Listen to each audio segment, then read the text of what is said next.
தீபாவளி திருநாளை ஆலடிப்பட்டியான் ஸ்வீட்டோடு கொண்டாடுங்கள். சென்னையின் மோஸ்ட் லவ்ட் பிராண்டுடன் உங்கள் தீபாவளி தித்திக்கட்டும். தீபாவளி பண்டிகை காரணமாக சென்னையில் அதிகரித்திருக்கிறது காற்றின் மாசு.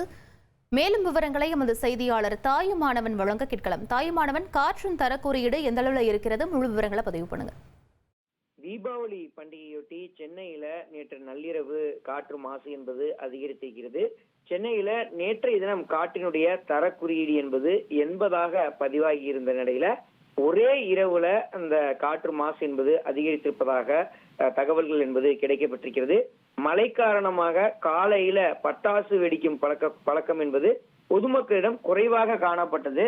இந்த நிலையில தான் நேற்று மாலை மழை இல்லாததால பொதுமக்கள் பட்டாசு மற்றும் வான வேடிக்கைகளை உற்சாகமாக வெடித்து மகிழ்ந்தார்கள். இதன் காரணமாக சென்னையுடைய பிரதான சாலைகள் அனைத்திலுமே கடுமையான புகைமூட்டம் என்பது நிலவியது. புகைமூட்டமும் பனிமூட்டமும் கலந்ததால சாலைகள் முழுமையாக கண்ணுக்கு புலப்படாத ஒரு சூழல் என்பது இருந்து வந்தது. காற்றுல கலந்த நுண்துகள்கள் மற்றும் பனிமூட்டத்தின் காரணமாக காற்றினுடைய மாசு என்பது அதிகரித்திருந்தது. சென்னையில சராசரியாக இன்று காலை 6 மணி நிலவரப்படி காற்றினுடைய தரக்குறியீடு என்பது 154 என்ற அளவுல பதிவாகி இருக்கிறது.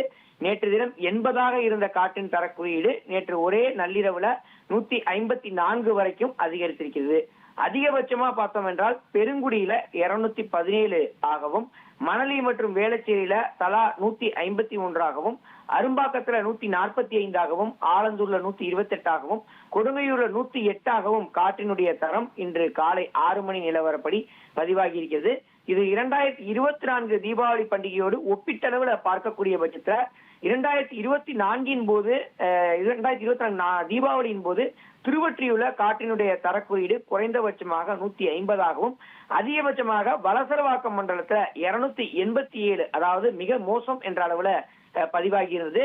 அதனோடு ஒப்பிடுகையில தற்போது தீபாவளி 2025 பொறுத்தமட்டில் காற்றினுடைய மாசு என்பது கணிசமாக குறைந்திருப்பது என்பது தெரிய வந்திருக்கிறது. அதே சமயம் மிதமான என்ற அளவுல காற்றினுடைய மாசு இருப்பதால காற்றினுடைய நுண்துகள்கள் PM 2.5 மற்றும் PM 10 என்று சொல்வார்கள். அந்த நுண்துகள்கள் பெருவாரியாக கலந்திருப்பதன் காரணமாக இருதய நோயாளிகள், ஆஸ்துமா நோயாளிகள் உள்ளிட்ட பலருக்கும், வயது முதிர்ந்தவர்கள், கர்ப்பிணி பெண்கள் மற்றும் குழந்தைகள் சிலருக்கு ஏதேனும் உடல் உபாதைகள் ஏற்படுவதற்கான வாய்ப்புகள் இருப்பதாக சொல்லப்படுகிறது. தொடர்ந்து இன்று மாலைக்குள்ளாக அந்த பனிமூட்டம் குறைந்த பிறகாக காற்றின் தரம் என்பது படிப்படியாக சீரடையும் எனவும் எதிர்பார்க்கப்படுகிறது. விவரங்களுக்கு நன்றி தாயுமானவன். தீபாவளி திருநாளை ஆலடிப்பட்டியான் ஸ்வீட்டோடு கொண்டாடுங்கள்.